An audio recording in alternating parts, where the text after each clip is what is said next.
There's only so much you can do with traditional control characters. The best real-world example is cursor movement. You're limited to only printing formatting control characters with actually writing lists to the screen to move the cursor around. Moving backwards is repetitive with ASCII backspace, and everything is just a pain in the neck. Using traditional control characters is only really good for basic terminal interaction. Of course, there are several available deprecated control characters that can be turned into special functionalities. There are simply not enough for all of them. In its purest form, the terminal keyboard device is quite limited. It's only really able to deal with keys which are engraved with ASCII characters, which pretty much used to be the norm with classic teletypes. Though obviously, digital terminals and modern computer keyboards have many more extra keys that shell applications interpret. For example, the end, home, and arrow keys do not have associated ASCII code points, though shell programs and users still make heavy use of them in terminal environments. Modern digital terminals allow programs to alter attributes of display text. Depending on the terminal or emulator in use, things such as color control, font, subscript and superscript, and a variety of other display actions can be performed. Modern terminals even allow programs to query terminal devices for information. One notable example of this is a program asking what text is already printed to the screen in the buffer. This is something that classic teletypes simply cannot support. First, to overcome the limitations of control characters. Second, to use the extended keyboard keys. And third, to allow programs to control and even query the terminal display. In-band signaling through the use of escape sequences are used. Instead of each special keyboard button and functionality corresponding to a specific code point, they instead correspond to a sequence of normal ASCII text. Escape sequences essentially apply semantical meaning to certain combinations of text. Instead of the following string being printed to the screen literally, it actually instructs the terminal to change the text color to red. Unfortunately, classic teletypes have no support for escape sequences, so they will always print them out literally. There are escape sequences for just about every terminal functionality, from precise control of the cursor, text color, text buffer control, subscripting and superscripting text, blinking text, terminal queries, support for special non-ASCII keyboard keys, mouse event support, terminal graphics, and more recently, the ability to display images in the terminal emulator. As we know with terminal devices, there are two streams of text, terminal bound and computer bound. One thing you will need to keep in mind is the stark difference between terminal bound and computer bound escape sequences. This property is very similar to control characters mentioned in the last video. When a program wants to change certain terminal settings, such as text color, escape sequences will be sent via the terminal bound text stream. When the user presses a non-ASCII key on the terminal emulator, such as Xterm, the emulator sends an escape sequence representing the home key, for example, over the computer-bound text stream. When reading standards and documents, determining whether escape sequences are terminal-bound and computer-bound just requires some common sense to figure out. When it comes to querying the terminal for certain information, escape sequences relating to the request are sent over the terminal-bound stream, and the terminal device responds over the computer-bound text stream. A large issue was that OEMs implemented their own vendor specific escape sequences. So, whenever you swap between using different terminal models, escape sequences used on one would almost certainly not work on the other. This was a huge issue as portable applications and scripts couldn't print raw vendor specific sequences to the terminal. Elaborate libraries such as curses and utilities such as tput had to be created so programs could use the same API to work with any terminal they wished. These libraries would make use of database to store vendor specific information. These are used to this day and deserve a video in their own rights. The disparity of escape sequence support between various make and models of virtual terminals form a need for standardization at a basic level, where a core set of sequences would be considered portable. The American National Standards Institute, or ANSI, and the European Computer Manufacturers Association, or ECMA, made a conceded effort to introduce order in the chaotic world of escape sequence support. Each organization published each of their respective standards, namely ANSI X 3.64 and ECMA 48, which are all essentially the same. It's quite common in the standardization community that when multiple organizations work on tackling the same problem, they do so together as to avoid conflicting standards. Many are nonprofit and aim to better their respective industries as a whole, in this case, the computing industry. As the International Standardization Organization, or ISO, has a more global scope compared to the American ANSI and European ECMA, the two standards were merged into ISO 6429, making it somewhat more of a global standard. To avoid duplication of identical standards, ANSI withdrew its X 3.64. Ironically, to this day, these standardized escape sequences are most commonly referred to ANSI escape sequences, despite the fact that ANSI withdrew its standard. The first widespread terminal to implement ANSI escape sequences was the DEC VT100. It's essentially the IBM PC of digital terminals in that it was immensely popular and most influential. Comparable to the IBM PC in that many vendors make clones of it through the use of the clean room method. The cloning of the VT100 by competing manufacturers spread the use of ANSI escape sequences even further to non-DEC vendors. Popular clones of the VT100 include, but are not limited to, the CIT-101, the TVI-920, and the TDV-110. In 1981, the US government's 86th publication of FIPS, or Federal Information Processing Standard, mandated the use of ANSI escape sequences. This was a huge push for the adoption of ANSI escape sequences in the computing industry, as a corporation as large as the executive branch serves as huge clientele for OEMs. The federal government had a large hand to play for the adoption and standardization of other technologies as well. This can be seen with the war between Internet protocols, as the TCP/IP suite has pretty much become the de facto standard with the US government's endorsement and strict adoption. Due to how widespread ANSI sequences became, many softwares at the time downright expected hardware to support them, not taking it any other way. Many portable applications which ran on the CP/M OS did this in the early 80s, as ANSI sequences more or less became somewhat of a portability mechanism in itself. Unix has had a long relationship with DEC hardware, as its initial development was on a DEC PDP-11 system at Bell Labs. With the combination of Unix's history with DEC and the fact that almost all modern terminal emulators emulate traditional DEC hardware, many Unix programs hardcode these ANSI sequences rather than using abstract, elaborate libraries such as ncurses. Technically, the use of libraries such as curses, which abstract away terminal details, are better practice and more correct. Though since pretty much all text-based environments across Unix implementations support DEC video terminal properties and behavior, many programmers skip this abstraction provided by libraries such as curses and jump straight directly to writing to the terminal. This is commonly done for the sake of convenience, though its correctness can be argued. As essentially all Unix text-based environments emulate DEC video terminal hardware, it's very safe to assume that pretty much all text-based environments on Unix support ANSI escape sequences. The practice of programmers writing directly to the terminal rather than an intermediary library such as curses is far more prevalent in the world of shell scripting. It's far more common for more formal and proper applications to utilize such an intermediary library for any terminal interaction. Core utilities are a perfect example of a more formal and proper software, as they pretty much have to be, considering the fact that they lay the fabric of the operating system's user space environment. The reality is that dealing with an intermediary library API such as curses is just a pain to deal with compared to simply writing to the terminal itself. Also, depending on how large your project is, it's really debatable if the overhead and complexity introduced by such an intermediary library is really worth it. Modern Unix text-based environments are all pretty much uniform now, so you could get away without using such intermediary libraries. Terminal vendors that opted to use their own vendor-specific escape sequences rather than implementing core ANSI standardized ones found themselves lagging behind the competition, downright being shunned for incompatibility with many existing softwares used at the time. All of this despite terminal interface libraries such as Curses, whose core motivation was to eliminate all of these problems. Thus, the financial incentive for vendors to implement core ANSI escape sequences greatly led to an almost universal adoption of these sequences. Interestingly enough, Windows never really interpreted ANSI escape sequences until recently, when Microsoft introduced the Windows Terminal as a substitute to the severely limited and outdated Windows Console in 2019. The new Windows Terminal is more Unix-like in a way, finally supporting ANSI escape sequences and more modern terminal features. The fact that Microsoft products never really supported ANSI sequences isn't really that surprising when you dig a bit into Windows history. Ever since the release of MS-DOS, Microsoft products are designed to run on x86 IBM compatible machines. Up until recently, that's actually changing with ARM, though even now it's still primarily shackled to the bounds of traditional x86 IBM PC architecture. IBM, in conjunction with MS-DOS, brought about a golden age of personal computing. This new workstation workflow differs dramatically from the traditional remote time-sharing workflow, which involved interfacing with the computer via a remote terminal rather than the computer locally itself. This new workstation workflow, largely delivered by Microsoft and IBM, instead had the user interface with the keyboard and console directly connected to the computer locally, instead of some remote terminal device somewhere. In this situation, the user is actually interfacing with the computer itself. Note that from the last video, because the text mode console and keyboard are directly connected to the computer locally, they are not considered terminal devices, rather being peripherals or extensions of the local computer system. Generally, consoles are text-based environments provided by the computer itself, rather than a terminal device. For example, when you switch to a virtual console on Linux, when you press Ctrl, Alt, and one of the function keys in combination, it places the graphics card or kernel frame buffer in text mode. Text consoles are drastically different compared to video terminal displays.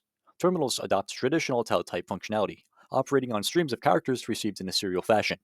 Consoles, on the other hand, physically map each text cell of the screen to memory, creating a memory-mapped device.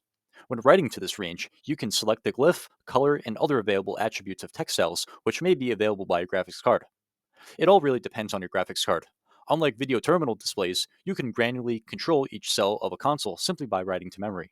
This is advantageous compared to writing lengthy streams of text to a terminal device for equivalent control. Because consoles require programs to write directly to its memory, it makes a good application for Space Invaders. The lines between console devices and terminal devices have become blurred in modern times. Nowadays, 99.9% of the time, consoles are used as terminal displays. Switching to a virtual console in Linux places you in a login shell in the terminal like setting. In these situations, terminal emulation software has control of the console device's region of hardware mapped memory, thus being able to control it. For the case of Linux, this controlling software would be the console driver. Terminal drivers will be discussed in a later video. In addition to the lines between consoles and terminal displays being blurred in modern times, the lines between workstation and remote time-sharing workflows blur as well, thanks to terminal emulators such as Xterm. Despite a user physically using a keyboard and monitor as a workstation workflow, they may be running an application such as Xterm virtually, which has a remote time-sharing workflow. So technically, in this situation, it's a hybrid. The lines blur even more once you deal with SSH proxy jumps, for example. In the 1980s, software on IBM machines could interact with the hardware by either writing directly to its physical memory, the use of drivers, or by making what were known as BIOS calls, where the firmware on the motherboard itself would act as a driver or API to control hardware. Oftentimes, drivers were just wrappers around BIOS calls anyways. BIOS calls are invoked through the triggering of certain interrupt lines when the x86 processor is in legacy real mode. Interestingly enough, this feature persists to this day on modern IBM PC compatible hardware and is used a lot for many homebrew OS projects such as Temple OS. Unfortunately, BIOS doesn't interpret these escape sequences for displaying text to the console, as it's really just a bare bones minimalist interface. There did exist a driver called ANSI.sys that did interpret escape sequences, though it was never really adopted. It was slow and it didn't come installed by default. Most white collar workers that used the IBM PC didn't even know what escape sequences were. Thus, Windows oriented software very rarely made use of ANSI escape sequences. It was only up until 2019 when Windows released the Windows Terminal that ANSI escape sequences were finally supported natively. Before then, we were just stuck with the limited routing Windows console application. Of course, you can just install a terminal emulator application such as PuTTY that does interpret these escape sequences, though natively, Windows has been an appcast for a very long time. ANSI escape sequence support is pretty much universal now. Despite this, terminal compatibility libraries such as curses still persist to this day, though are used a bit differently. Originally, these compatibility libraries were formed during the escape sequence incompatibility dark ages, where a common interface was needed in computing. Now, because these core ANSI escape sequences are standardized, they are not as frequently used, but they still have application.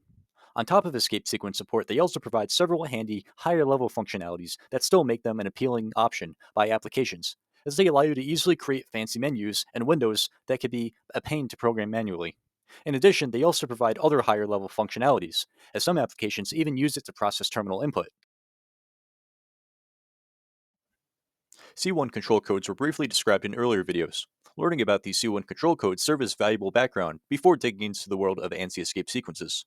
The American Standard for Information Interchange, or ASCII, was primarily developed for traditional teletype workflows, as discussed in the last video of the series. It was not intended for use in computer interfaces. Thus, many control codes present in the ASCII set no longer serve a purpose and are ignored by computer terminal devices. These legacy teletype control codes can definitely be considered a waste of valuable code point real estate. Due to compatibility reasons, throughout the years we are still stuck with these useless control characters that take up valuable space, and we cannot get rid of them. A large issue is that there are few ASCII control codes that are actually interpreted by terminal equipment. This means that you're pretty much stuck with using a small subset of ASCII codes for terminal control, which is quite limiting. The transition from teletypes to video terminals came a plethora of new features not implemented before. These new features surpass what the ASCII control characters can control alone. The golden age of digital terminals came about a new set of control characters, namely the C1 set. These are essentially extra control characters that were just slapped at the end of the ASCII range. The two primary motivations for the C1 set of control characters are 1. More extensive video terminal control compared to bare bones ASCII, and 2. We ran out of control characters because ASCII was developed for teletypes and not computer systems, so a lot of code points we don't even use. As a solution, C1 control codes were just slapped at the end of the ASCII range. As described in the first video of the series discussing extended ASCII character sets, they all essentially leave code points 128 through 159 reserved for C1 control codes. This includes ISO's 8859 series of extended code pages, which are adopted by pretty much all video terminals and Unix implementations in existence. Note that we are excluding text console code pages such as IBM's famous and most widespread CP437, which assigns graphical glyphs to control characters, for example. As these are vendor-based text console code pages, we will ignore them for now. Throughout history, it's been common practice for Microsoft to go against the grain and do things their own way. For example, when ISO came out with their 8859 series of code pages, Microsoft chose to implement their own proprietary series instead. All this despite the fact that ISO's 8859 series was already supported on pretty much all video terminals and Unix implementations in the day. Windows' proprietary code pages are based off the core ASCII character set, though they never implemented the C1 control codes. Rather, they decided that this valuable code point real estate was better spent on more graphical characters with associated glyphs. Digging into Windows history, it's understandable why Microsoft never implemented C1 control codes into their proprietary character sets. Unlike Unix and Mac OS, terminals and text-based environments don't play as big of a role for Windows. Windows and Windows applications pretty much exist in their own world, isolated from other environments out there. This includes things such as Unix implementations and Mac OS, which at least have some sort of portability between them. Implementing fancy terminal features were never a priority for Windows. This is clearly demonstrated by their rotting, primitive Windows console application that they have been running for so long. So they figured that the C1 range of code points had better use as principal characters instead. Windows now makes use of Unicode, so dealing with their proprietary character sets are no longer necessary. As mentioned in the first video, Unicode builds off of ISO 8859-1, which in turn builds off of the legacy ASCII character set. ISO 8859-1 includes C1 control characters, so technically Windows now supports C1 control characters. We mentioned in the last video that an escape character followed by a byte in the displayed range are escape sequences to represent C1 control codes. These escape sequences were required for 7-bit terminals to address C1 control codes, which reside in the extended ASCII region. Please see the previous video for further details. Despite 7-bit terminal equipment being extinct, this feature persists to this day on modern terminal emulators due to years of backwards compatibility. Generally speaking, on modern terminals, you can either specify C1 control characters through either its raw 8-bit code point or through use of its corresponding escape sequence. There's a complication, however. Sending terminals individual bytes past hexadecimal 7F may cause issues, either due to character encoding complications or the fact that many terminals don't even interpret C1 control characters referred by their numeric code point values in the first place. Oftentimes, it's due to encoding scheme complications. Essentially, all modern terminals utilize the UTF-8 encoding scheme, which interprets the high bit as a control bit. Thus, sending the raw code point values of extended ASCII characters would trip up the terminal since they all have the high bit set. This would produce gibberish on the screen. The computer would first have to encode these extended ASCII code points first before passing them to the terminal. Alternatively, C1 control codes could be referred to by their associated escape sequences. As these escape sequences consist of characters purely within the ASCII range, there is no need for encoding them through UTF-8 to send them to the terminal. Please refer to video 2 for more information about encoding schemes. Once encoded into UTF-8, a C1 control character would only consume 2 bytes. Similarly, their corresponding escape sequences would also consume 2 bytes of memory. This is because C1 escape sequences consist of 2 ASCII characters, and UTF-8 doesn't touch ASCII whatsoever. So ironically, referring to C1 control characters through their associated escape sequences really doesn't change memory consumption or bandwidth, as everything pretty much uses UTF-8 nowadays. Please refer to video 2 for more information about encoding schemes. In modern times, C1 control codes are almost always referred to by their associated escape sequences. This is primarily due to the already mentioned reasons regarding backwards compatibility over the years since 7-bit terminals and encoding complications. Asking rudimentary applications that already print bare ASCII characters to the terminal to implement encodings such as UTF-8 into their programs is a huge ask. So instead, we allow them to refer to C1 control codes through their associated escape sequences consisting only of ASCII characters. Many terminals downright expect C1 codes to be referred to by their associated escape sequences. Whenever you encounter literal code points of the C1 region instead of their associated escape sequences, chances are that you are looking at text that uses a character set that doesn't include C1 sequences. This is the case for proprietary character sets such as Windows 1252 and Mac OS Roman. As with many of the C0 ASCII control characters, almost all the C1 control codes have fallen out of use. Modern terminals don't even support many of them, treating them as no-ops. In addition, their use by applications have waned, where programmers essentially ignore their existence for the most part now. Only 2 C1 control codes really hold their importance now. Despite this, we will take a brief gallery walk of the C1 control characters to give us an overview. So the way we're going to go about this is that we're going to split this gallery walk into 2 parts. The first is going to discuss most of the range to give us some historical context and a better understanding. The second walkthrough will discuss the more important C1 control characters that we care about and are used mostly by applications and programmers. The index character is explicitly meant to move the cursor down one line vertically, with no horizontal movement at all. Because ASCII line feed gets translated by terminal drivers, you can't fully trust that it'll move the cursor down by a single line in a strict vertical fashion. The vertical line feed character also moves the cursor down an arbitrary number of lines, which really depends on the hardware. The index character was introduced to eliminate the ambiguity involved with translating the cursor downward one line vertically. Although the index character is supported on many terminal emulators to this day, many applications just use ANSI escape sequences instead for cursor control, as we will see later. Another character introduced to settle ambiguity is the C1 newline character. It's literally named newline, and it does exactly what the name implies. As discussed in the last video, newline conventions differ drastically between systems, mainly Windows and Unix conventions.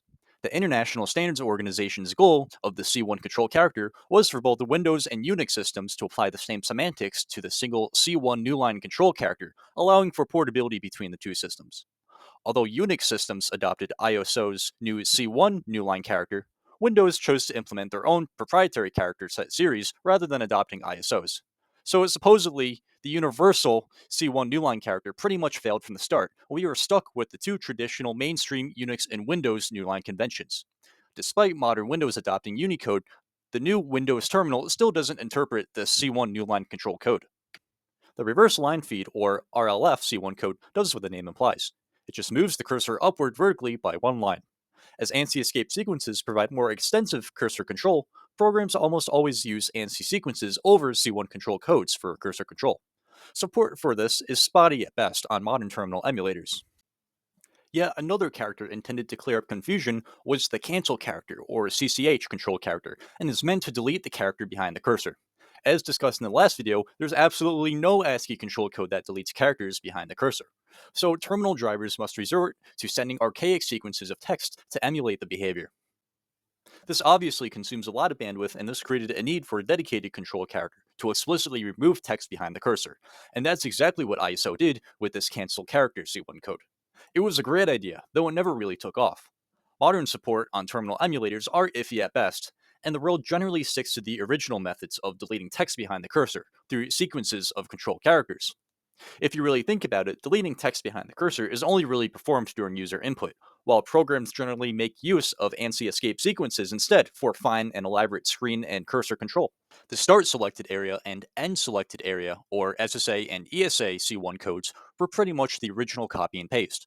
Remember that ISO's 8859 series, along with their C1 code definitions, were standardized before graphical desktop environments really became widespread, where text-based terminal interfaces were their primary concern. So essentially, programs are able to send the SSA and ESA characters followed by screen coordinates to define a block on the screen. The terminal would then send the contents of the block back to the computer. This pretty much gave the computer and programs the ability to see what's currently printed on the screen at the time.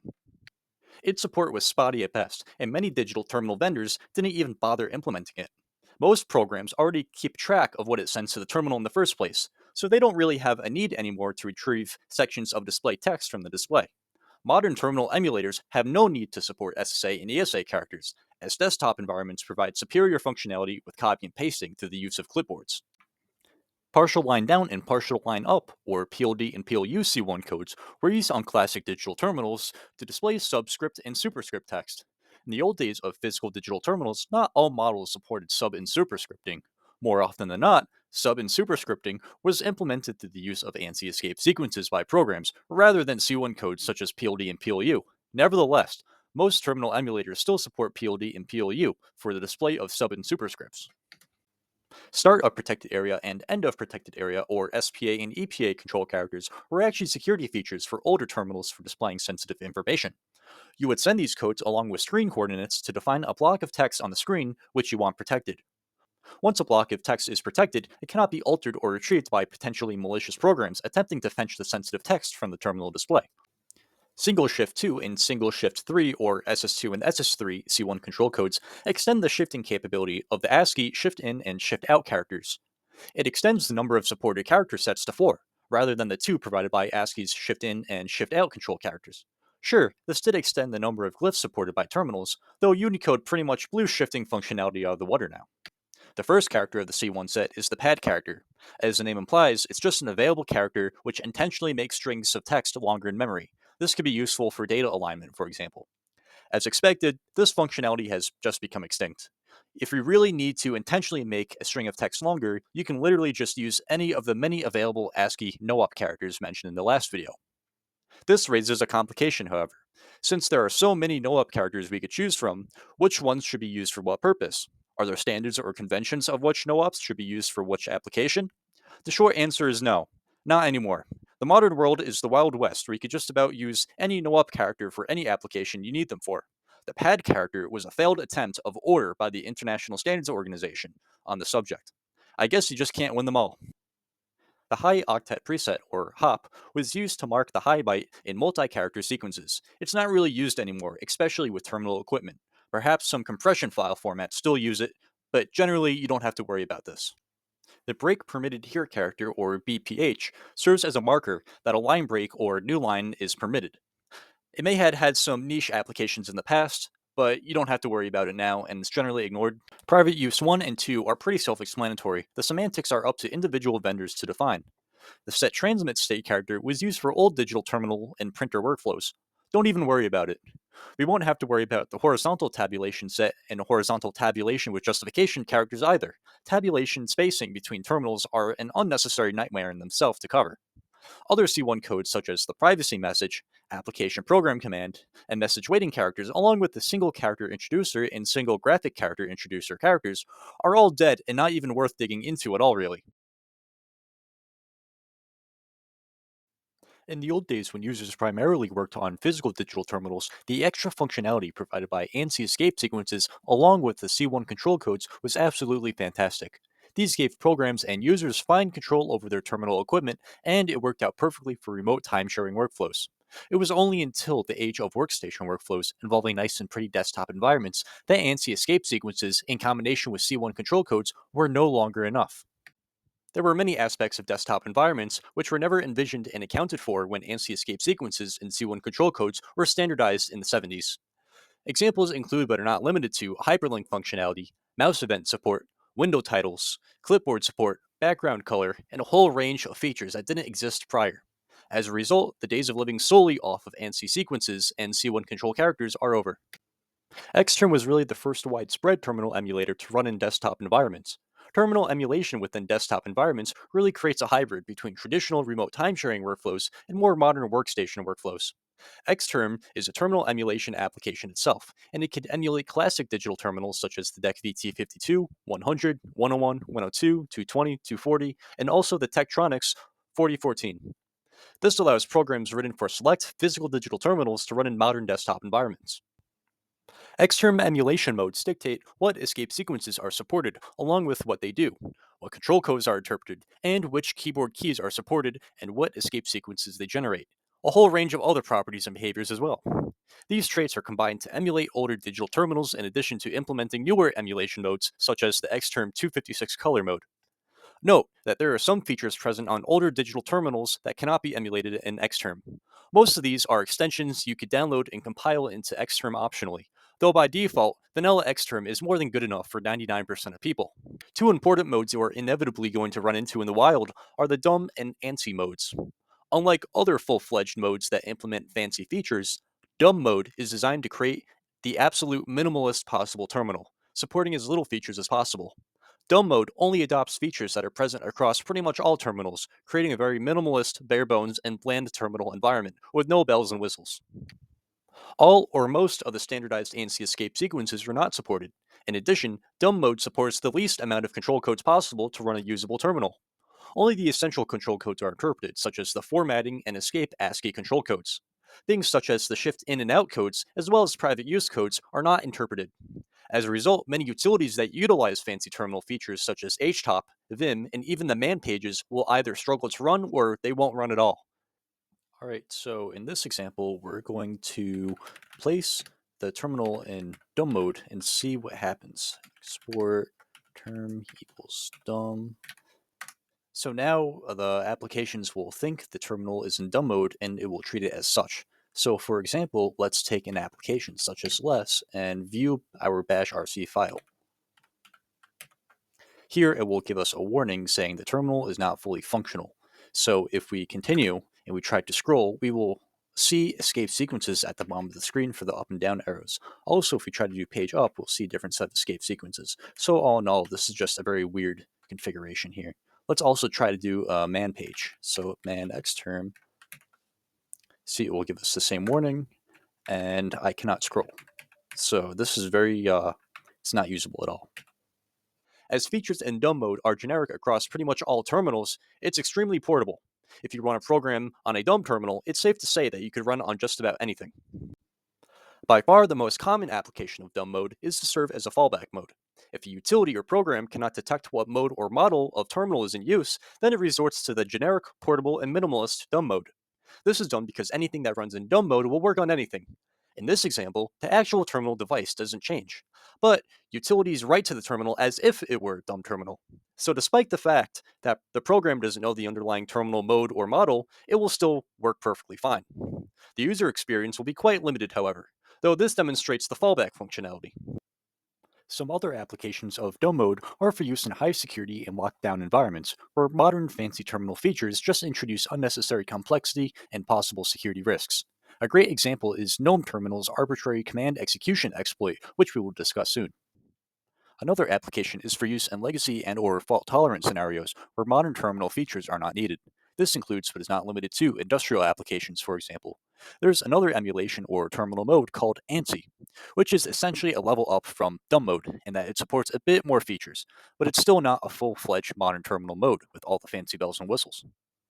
Besides the Xterm application being one of the first terminal emulators to run in a desktop environment, a core reason why the Xterm application has almost universal adoption is that it was one of the first to implement modern desktop environment features into a terminal environment.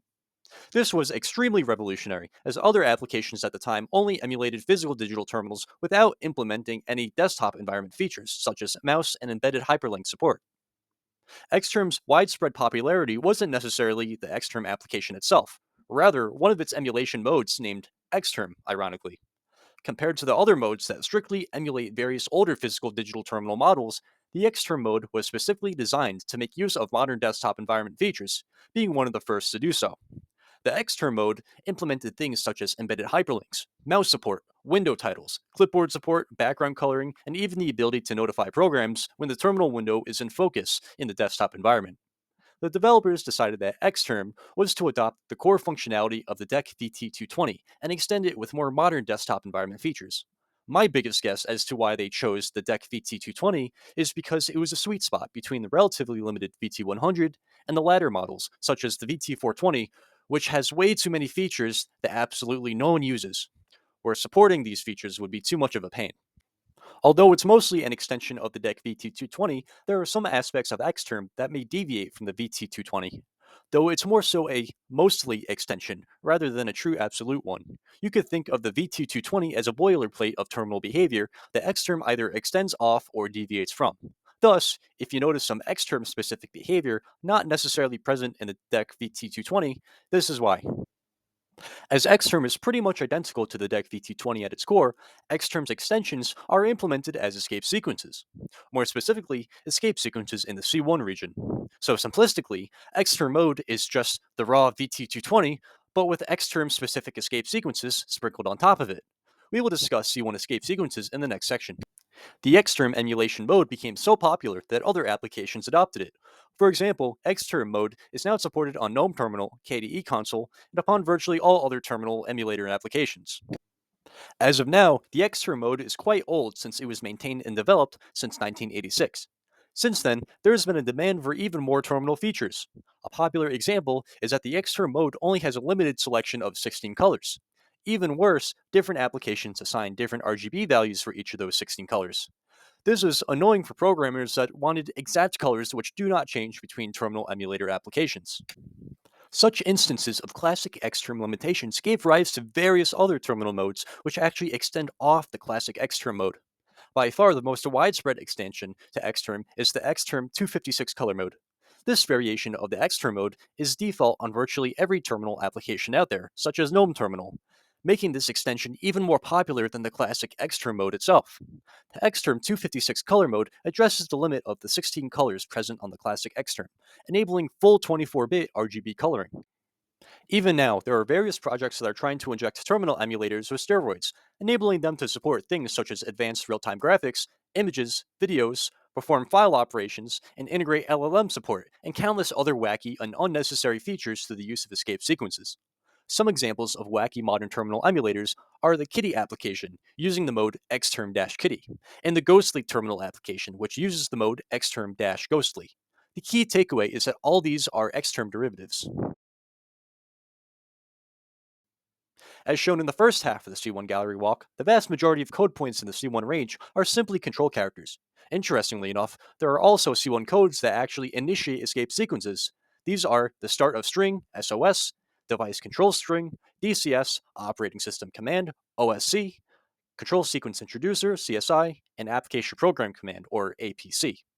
These characters are essentially the C1 versions of the ASCII escape character. Sequences initiated by these are known as C1 escape sequences, and they each have their own respective purpose and application. Luckily for us, we can ignore SOS and DCS sequences, as they don't really do anything anymore, so the only two ranges of escape sequences worth learning about are operating system commands and control sequence introducer sequences. There is a dedicated C1 character whose sole purpose is to terminate C1 escape sequences, and that's the string terminator character. All C1 escape sequences are terminated with the string terminator character, though there's an exception for CSI sequences, as they are somewhat of a special child. The CSI range is quite beefy as it encompasses ANSI, Xterm, and some legacy DEX sequences.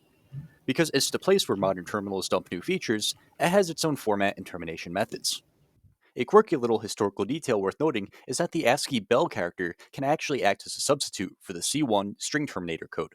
My best guess is that it was a vestigial substitution for the string terminator on old 7-bit terminals and has prevailed ever since. I'd safely say that in the real world today, there's a 50-50 chance between finding an ASCII bell or a C1 string terminator code for the same application.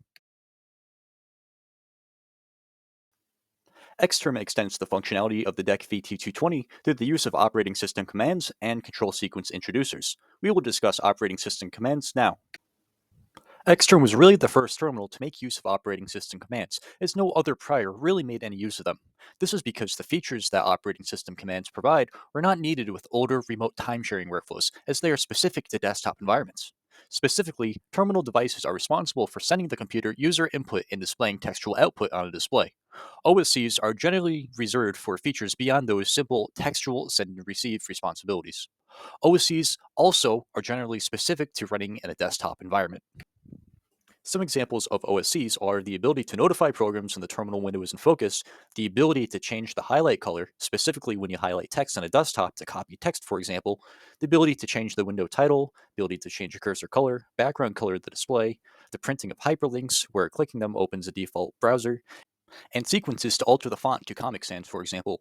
Operating system command support for font changes are rare now, as users and administrators could just as easily open up a graphical preference menu or a configuration file to do the exact same thing.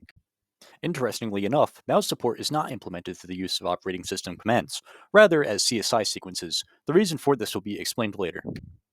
OSCs even allow the program to query the terminal for certain traits, with the terminal responding over the same channel you use to send typed characters to the program.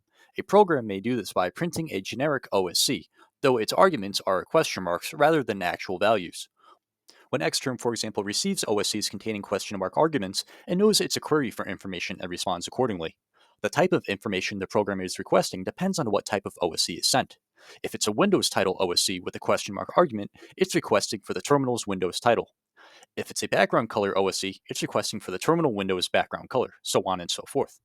This querying functionality, where responses are sent over the same channel as user input, has historically created security vulnerabilities. This querying functionality isn't supported very much on modern terminal emulators, such as Xterm and GNOME Terminal. The only two OSCs that can now be queried are OSC 10 and 11, which correspond to window coloring. In the past on GNOME Terminal, a controlling program could query for the name of a terminal window by passing OSC 0 with a question mark argument. The terminal would then respond over the same channel as user input. This was a huge problem, as the computer had no way to distinguish between a terminal response or user input. As a result, a malicious program could theoretically set the window title and request for the same string.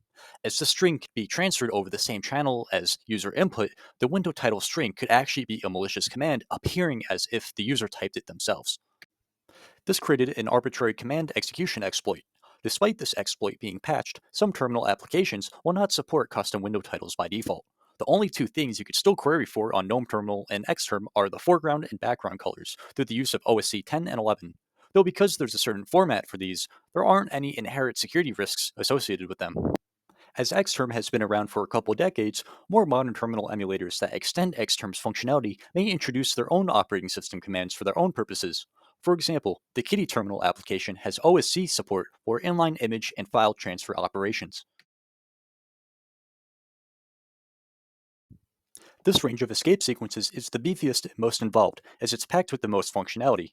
In summary, the CSI range is really just a mixing bag of legacy DEC VT220 sequences, ANSI escape sequences, and Xterm escape sequences.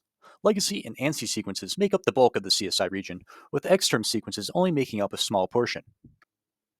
ANSI and legacy DEX sequences make up the vast majority of the CSI region.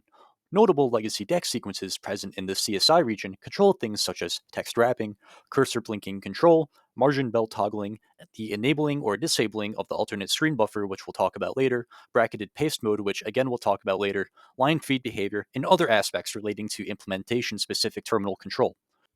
Some of these DEC VT220 specific features are quite interesting.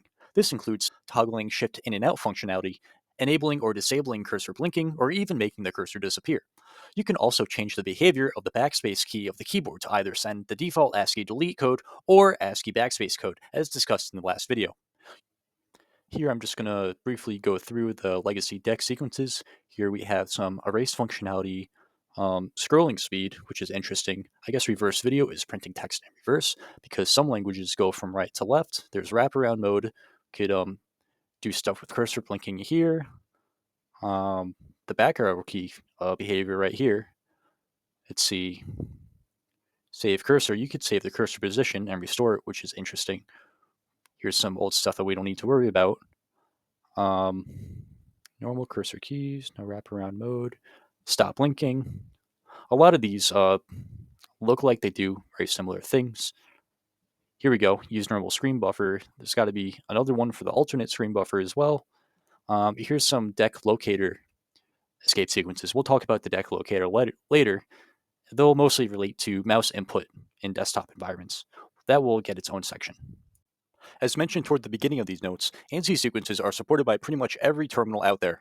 We'll go through the most commonly dealt with ANSI sequences listed on Wikipedia, as Wikipedia does a great job of giving you a general understanding of ANSI escape sequences. There are two special codes in ANSI, namely SGR, or Select Graphics Rendition, and DRS, or Device Register String, that we'll see in this list. They'll be described in depth a bit later. So you could pause to look at the lists in more detail, but here we have cursor control, selective deletion, scrolling control, and some of the more advanced functionality here. Device status report was simply an escape sequence that was sent to the terminal device to query for the location of the cursor on the display. The terminal device would then respond with the coordinates over the same stream of text as user input. As programs use ANSI sequences to control the location of the cursor, the programs already know where the cursor is in the first place. As a result, it's not used very much anymore. Historically, it had a heavy use for deriving the dimensions of terminal displays. This was done by moving the cursor to some insanely large coordinate and later querying for where the cursor ended up using the device status report. This gives you the largest coordinate the display can handle.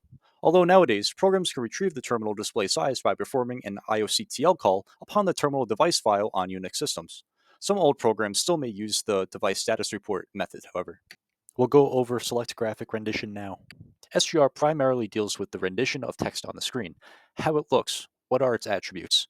One of the most important SGR sequences is this reset or normal sequence here, which essentially just resets all the attributes to their default value, uh, making the text unaltered. Here we have bold attributes, italic, underline. We could change how fast the cursor is blinking. We can invert the colors even. We could change the intensity of the colors. We can underline. We could even cross things out. We can circle or frame characters. Let's see, we could do ideograms. We could even do super and subscripting, and we could set background color as well, which is quite interesting.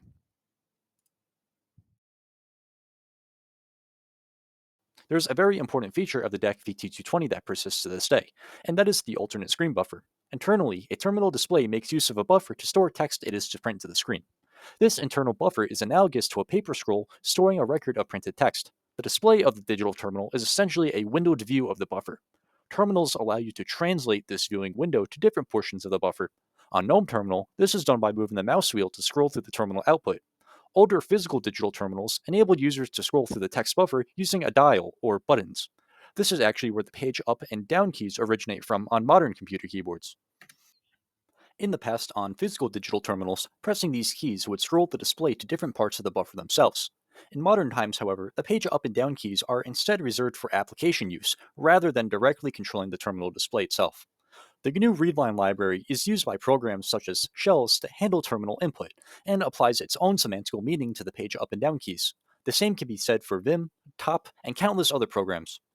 However, on modern terminal emulators, you could have the page up and down keys directly control terminal scrolling without being interpreted by programs, essentially emulating its original purpose on traditional physical terminals. If you press the Shift key in combination with the page up and down keys, it will emulate the traditional scrolling behavior. This is an extremely useful feature that you should get into the habit of using to scroll through the terminal output. Doing this won't have you inconveniently move your entire hand away from the keyboard to scroll with your mouse. This will save you a lot of time and keystrokes, inching you closer to becoming a power user. Basic utilities such as ls, cat, whoami, or date simply append text to the terminal display screen buffer to be printed. More modern utilities such as htop, less, and vim create fancy and elaborate menus by making use of advanced terminal features and escape sequences. As a result, its interaction with the scroll buffer is not as straightforward as appending text as basic utilities do. Compared to basic utilities that simply just append text, how do these fancy and elaborate utilities interact with the scroll buffer? Well, I tested this out on a modified GNOME terminal with some features disabled for demonstration purposes. Suppose I fill up my scroll buffer with text. In this case, I'm just going to print the contents of my bashrc file. I'll now move the windowed view of the scroll buffer in the middle of the text, and we'll see if running a greedy application such as htop will overwrite the windowed display text, or if it will append to the end of the scroll buffer. Now, as we see, if we run this, it will append to the end of the scroll buffer, and we know this because the text is still here, though if we scroll down, we will see the htop application.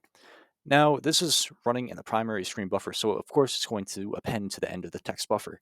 But let's say we want to quit this application. The issue now is that we're stuck with all this clutter on the screen. And just to double check, we'll just forcefully close it from the other terminal.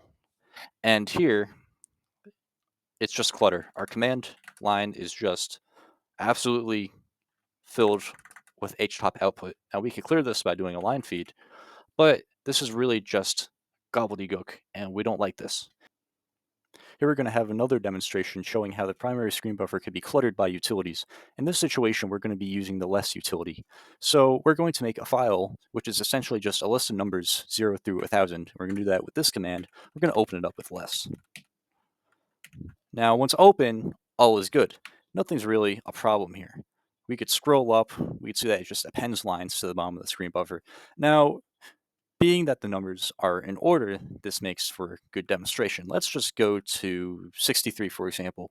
And now if we want to scroll up, we're actually not scrolling through the output necessarily. It's just adding more and more lines to the terminal scroll buffer. It's just giving us the illusion that we're scrolling. Now, we could verify that by quitting out of the less utility, and as we scroll up, we'll notice that the numbers listed are no longer in order. So we go from 40 to 30 to 20, back to 30 again. So as we keep on scrolling up and down, it just shifts around. To solve this issue of clutter, physical digital terminals such as the DEC VT100 introduced what's known as the alternate screen buffer that does exactly what the name implies.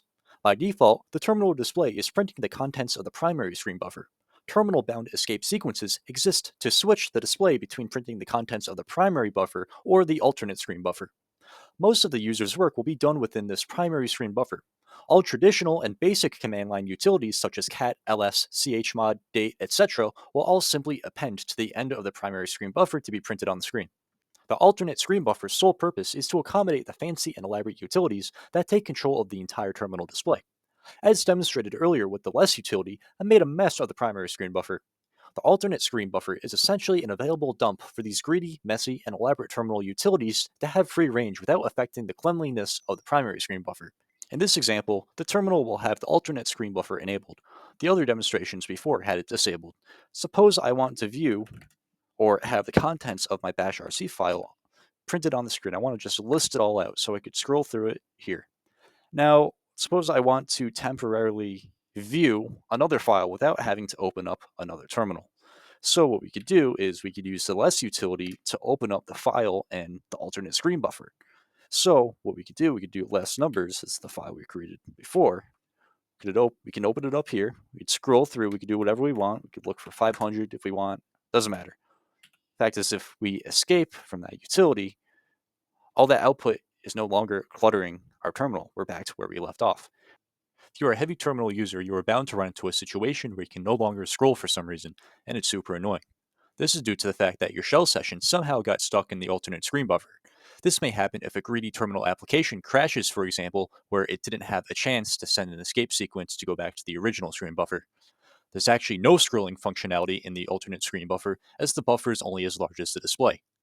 This is because applications running here implement scrolling functionality internal to the program, not at the terminal hardware level. So here, as you can see, attempting to scroll through the buffer actually just makes me scroll through the shell history instead, which is super annoying. Here I'm going to show you an example of how one may get stuck in the alternate screen buffer. Suppose we're running a program which is greedy, such as Vim, and it prematurely dies, and it doesn't have a chance to send an escape sequence to go back to the original screen buffer, which is where we usually work in. Now, let's simulate that scenario. Let's send a KillTech9 over to Vim, and here it didn't have a chance to send that escape sequence to go back to the original screen buffer. So as a result, we will still get back to our shell session, though it will be in this alternate screen buffer instead. And because it doesn't support scrolling at the hardware level, scrolling with my mouse wheel, for example, will just scroll through the shell history, which is very annoying. And this is something you'll encounter likely if you use the terminal a lot. Now, there's a couple ways to go about this. One way to go about this is to send the terminal the escape sequence to go back to the primary screen buffer. We could do this with the printf command. We could send CSI question mark 1049 and L, and that should bring us back to the primary screen buffer. Now, that's a lot to remember, and it's not really expected that people should remember that. Now, instead, we could work a bit more abstractly. For example, next video will cover the ncurses package, and a utility that provides is the tput command. Now, this will be discussed in a later video, but the SM cup terminal capability actually corresponds to this functionality. So if we enter this, so also bring us back, which under the hood sends that same escape sequence we printed before. Now, another way to go about this, which is yet even easier to do, is to use the reset command. Now, this is also part of the ncurses package, which we'll talk about next video.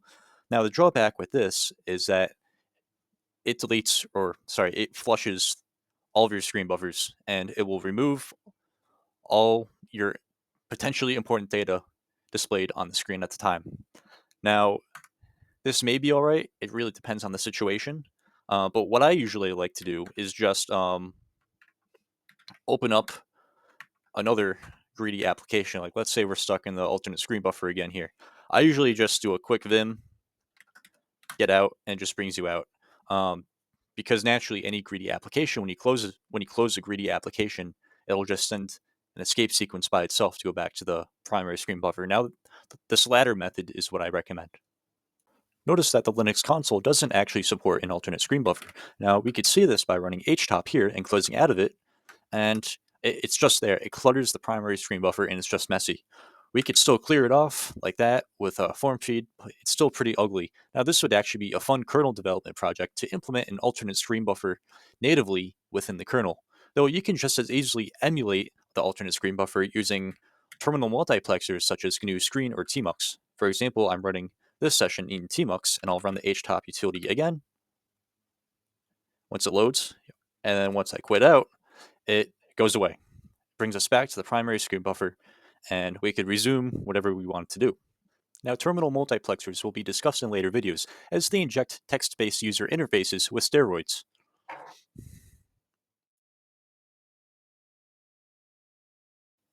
When pasting text into a modern terminal emulator, the text is sent over the same stream as user input.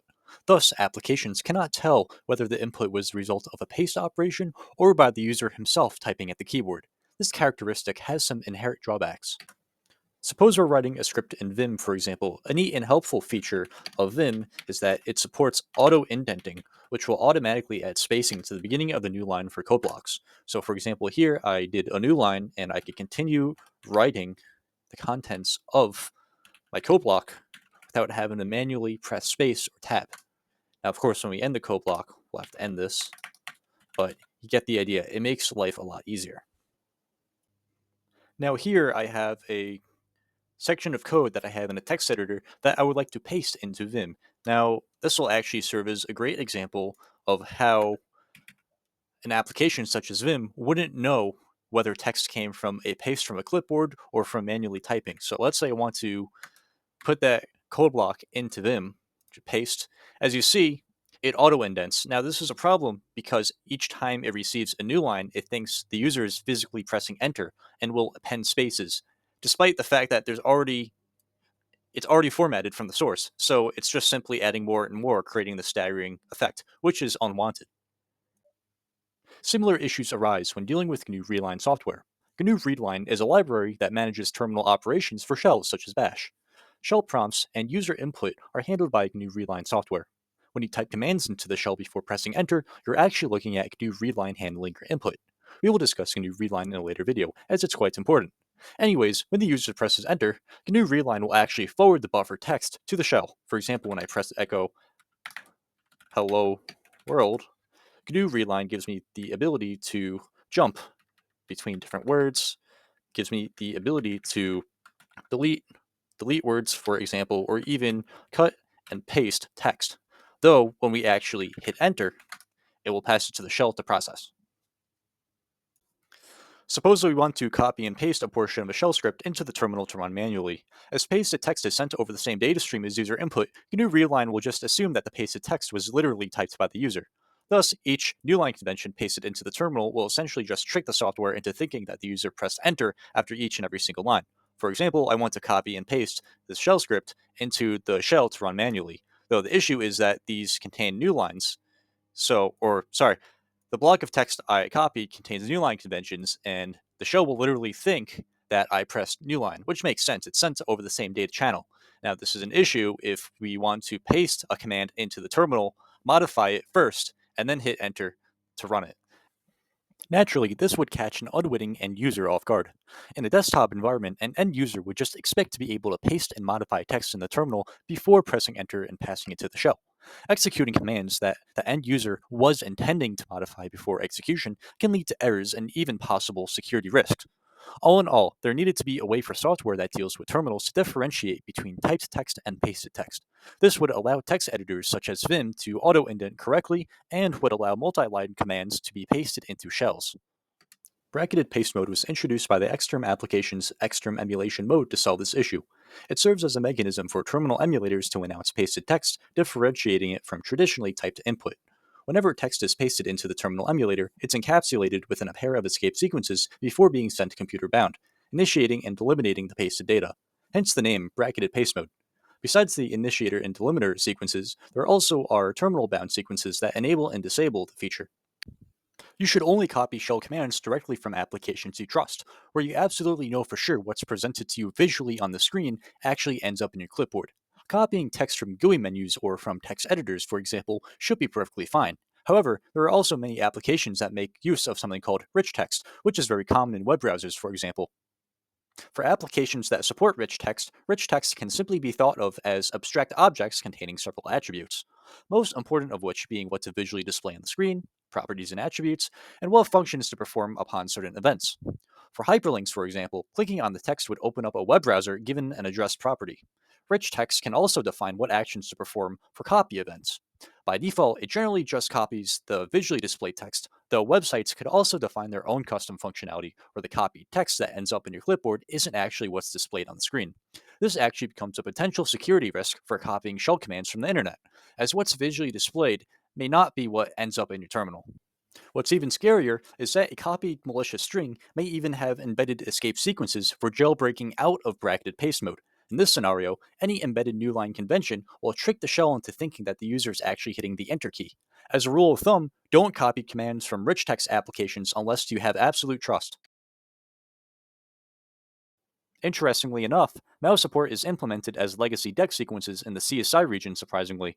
One may first think that mouse events are specific to modern graphical desktop environments, and they would pretty much be right. Some DEC VT terminals back in the day actually had what's known as a locator. This was essentially an accessory to physical terminals that displayed a movable pointer on the screen, just like modern computer mice. As these were actually connected to the peripheral terminal device and not the computer itself, all events had to be sent in band via escape sequences to the computer. Rather than Xterm adding desktop environment specific escape sequences to support modern computer mice, it was just decided to make use of the legacy DEC locator sequences instead. This reduced bloat in the CSI region. So, although modern mice and old locators are not necessarily the same, modern terminal emulators treat them the same. This is how terminal applications support mouse events. You can pretty much track everything from mouse position to mouse press and release, even sequences notifying programs when mice are either on or off the screen in a desktop environment. The HTOP utility is a great use case example of mouse support, as it includes clickable buttons. In the eyes of terminals, keyboard keys are divided into three classifications: the core set of keys, special function keys, and lastly modifier keys. Generally, on terminal keyboards, the core set of keys send individual code points engraved on the physical buttons. Special purpose keys, however, trigger the terminal to send escape sequences to the computer instead. Modifier keys will be discussed in the next section. This raises a great question: which escape sequences are sent by what special purpose keys? Also, how is this information made available to programs? We will answer this in this section. What escape sequences are sent by which special function keys really depends on the make and model of your terminal, or even the specific emulation mode in use. For example, special character sequences sent by a physical DEC VT52 would differ from the sequences sent by a DEC VT220. Hazeltine terminals, for example, also send their own series of escape sequences for special function keyboard keys. Special function key behavior really depends on the make and model of the physical terminal, or the emulation mode.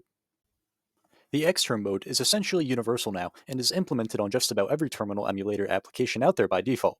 It's pretty rare that you'll deal with anything not running in Xterm mode. Xterm mode, however, is not predominant on other Unix implementations such as Solaris, HPUX, and System V. Some microsystems design their own in-house terminal emulator to be used by default on their systems. The terminal application is named DT-Term, whose default emulation mode is also named DT-Term ironically. It's derived off the DEC VT220 just like Xterm, though it's not compatible with its open source brother. Special function keys on DT terms send their own unique series of sequences for special function key presses. So, really, the sequences that special function keys generate all depend on the make and model of the terminal, or what mode it's emulating. So, the default terminal found on HPUX, Solaris, and System V would all likely behave differently. The terminal emulator baked into the Linux kernel for use with virtual consoles also has its own series of unique sequences and behaviors for special function key presses. Across the Unix implementations, terminals generally just implement their own default mode. HPUX really just implements its own variation of its default terminal, while Solaris does the same, for example. The Xterm emulator application is unique in that it doesn't just implement its own default mode, but also maintains compatibility for emulating the behavior of other terminals as well. For example, Xterm can emulate its own mode named Xterm while also supporting others such as the Tektronix 4014 and some DEC VT models. As a result, when Xterm is emulating another terminal's behavior, it must also implement the special function key behaviors of the target. For the Xterm application, there are two main command line arguments that affect the emulation mode and keyboard behavior, namely the keyboard type argument and the terminal ID argument. These two arguments are quite interesting. The keyboard type option defines the behavior of the terminal keyboard, though altering the terminal ID option would also entail altering the behavior of the special function keys. After some experimenting, it turns out that both of these fields affect keyboard behavior, and it's just a matter of using common sense to figure out which combinations to use. You will almost never need to change these options, as the default Xterm mode and its derivatives are more than good enough for 99% of people. An example is that the DEC VT52 sends escape ABCD for the arrow keys, while Xterm, on the other hand, sends control sequence introducer ABCD for the arrow keys instead. Interestingly enough, Xterm sequences for arrow keys are actually anti-codes for cursor movement, though since these sequences sent by the arrow keys are computer bound, they are not interpreted as anti-codes.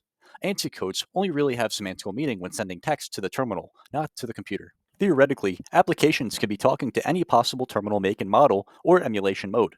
How would applications know which sequences correspond to what keys? Terminal databases such as TermCap or TermInfo advertise the properties and behaviors of terminals to the application. Terminal databases is a topic of in itself and will be discussed in later videos.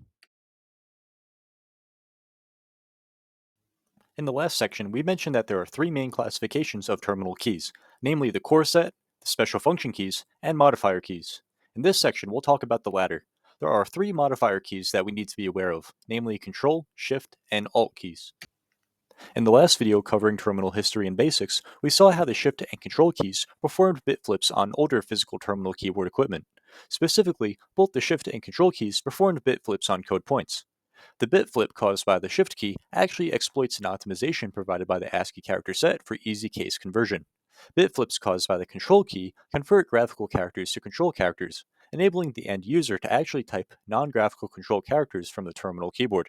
For more information, please refer back to the first section of the last video. The Alt key has an interesting history, as it was not present on older physical digital terminals. The Alt key was more commonly referred to as meta back in the day, though they're really just the same key. It actually originated from the keyboards of MIT's old Lisp machines, where the meta key would actually perform a bit flip upon the most significant bit of typed characters. Unfortunately, MIT's Lisp machines have dwindled in use. This meta key enabled users to type code points from the extended ASCII region, which was not previously possible. When the IBM PC came out, its keyboard came along with an Alt key as well.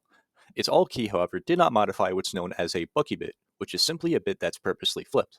On IBM PC machines, the Alt key actually sent a scan code just like every other key on the keyboard does, rather than modifying anything. As a result, it became an extra key available for applications and operating systems to use for whatever they wish to this day.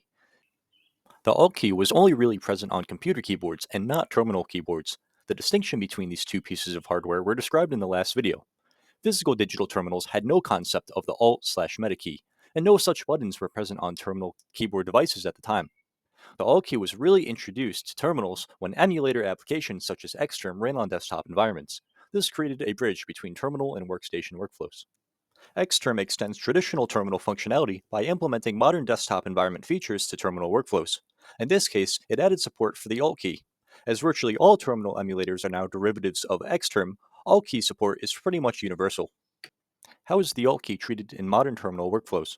Well, Xterm actually provides an option to adopt the old MIT Lisp machine functionality, where Alt would treat the most significant bit of typed characters as Bucky bits, addressing into the extended ASCII region. This option is provided by Xterm for backward compatibility purposes, but its use is dead and you should never be using it. This feature is essentially extinct and actually breaks several key bindings on modern software, such as GNU Readline. When this Xterm option is enabled, key bindings involving Alt/Meta keys actually print ISO 8859-1 Latin characters to the screen. Other terminal emulators such as GNOME Terminal do not support this option for good reason. So, if you're using Xterm and your Alt key combos produce ISO 8859-1 Latin characters, this is the reason why. Now that the Alt key is supported on terminal applications, what are they used for? Well, it's really just an available key where applications can create their own program-specific key combos. For example, when GNU Readline is controlling the terminal, Alt-F and Alt-B are used to quick jump the cursor between words for fast navigation. Software such as Tmux and Vim also use the Alt key combos to implement program-specific functionalities. So how do applications know that the Alt key has been pressed? Surprisingly, the Alt key doesn't actually have a dedicated code point. When holding down the Alt key, it actually just prepends whatever character you typed with an escape character, sending an ASCII escape and then the character you just typed in quick succession. Here in this example, Alt-F and Alt-B are used by GNU Readline to jump the cursor forward and back a word. Remember that Alt simply prepends an escape character before whatever key you type on the keyboard. So in this example, we could actually trick GNU Readline into thinking that we're pressing the Alt key. So we're going to manually press Escape F, for example, instead of Alt F in quick succession.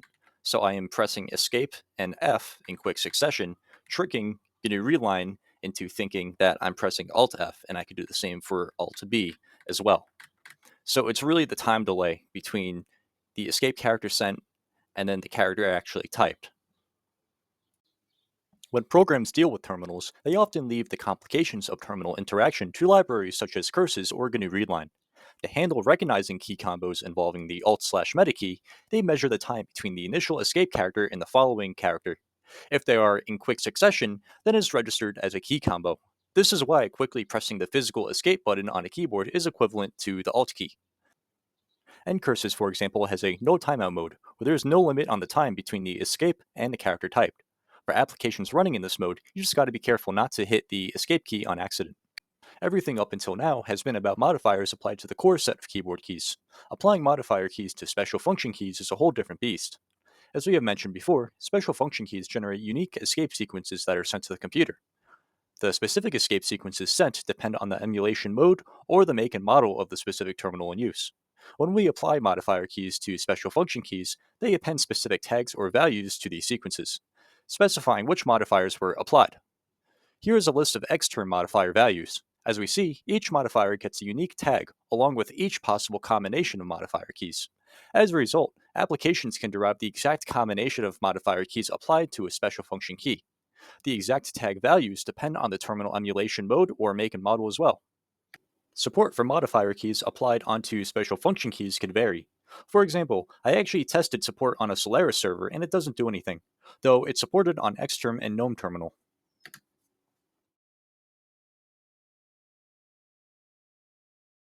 Private sequences are those that are specific to a particular vendor or emulation mode. Luckily, the Xterm emulation mode is present everywhere and is a standard in of itself.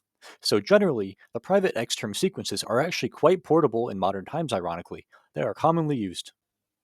In the world of Xterm or DEC terminals, there are different ranges of escape sequences present at different layers. First, we have the two private C1 control characters whose semantics can be freely assigned.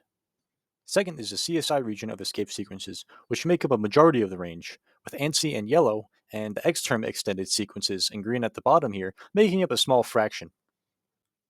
The last is the private escape sequence range we will focus on now.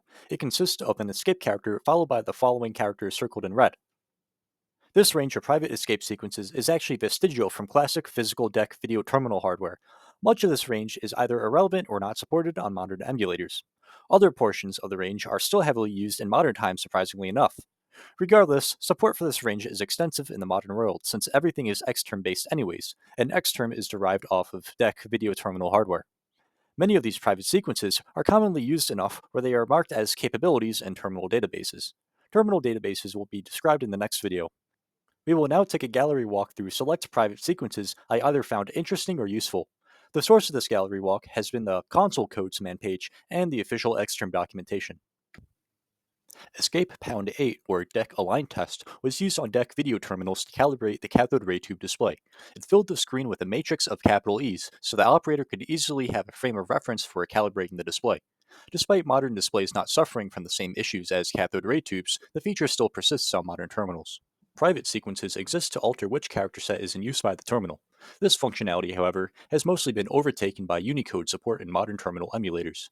Though back in the day before terminal support for Unicode, display hardware supported lists for many standardized character sets. Escape open parentheses followed by a character set ID was used to switch the display mode between different character sets. Although there are character sets of many languages and regions around the world, there are also technical character sets provided by DEC hardware that includes handy shapes and symbols that create more appealing user interfaces.